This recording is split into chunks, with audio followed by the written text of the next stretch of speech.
From British Columbia to Quebec, Environment Canada is issuing special air quality statements and smog alerts. And in the United States, more than 80 million Americans from the Midwest to the East Coast also under air quality alerts, all due to heavy wildfire smoke.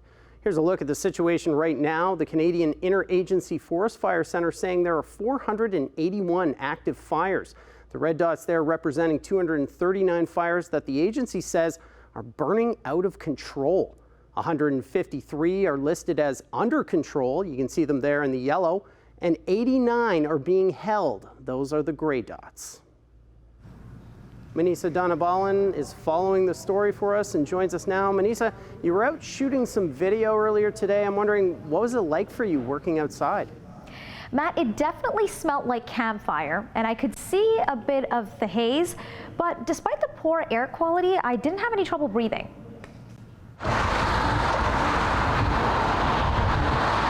You likely noticed the smoke when waking up in the GTHA today. It's because many parts of Canada, including most of Ontario, Quebec, BC, and some parts of the Northwest Territories, are currently under a special air quality alert, again. According to Environment Canada, the conditions are expected to remain tonight. The smoke is the result of the forest fires burning in eastern and western Canada. An atmospheric monitoring service in the EU says the fires have released record high levels of carbon emissions. So we estimate with our data set that fires in Canada for this year so far, so from the beginning of the year till the 26th of June or so, that they've emitted an estimated 160 megatons of carbon into the atmosphere. Which is already the highest annual total for Canada over that period. The smoke from the fires is on the move through other parts of Canada, causing poor air quality. It's just weird that you can smell it, but I haven't quite felt in the lungs too heavy yet. I really didn't notice until I came out here, but I think if I had known that beforehand, then yeah, I probably wouldn't have gone on my walk today. I can see it bad over the city, but I don't feel anything.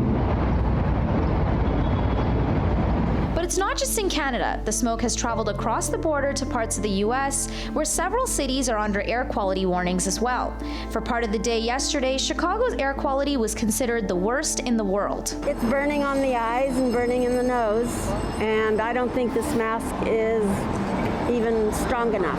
I have an N95, but I think I need a better one. I bought this mask because it felt dangerous to breathe the air.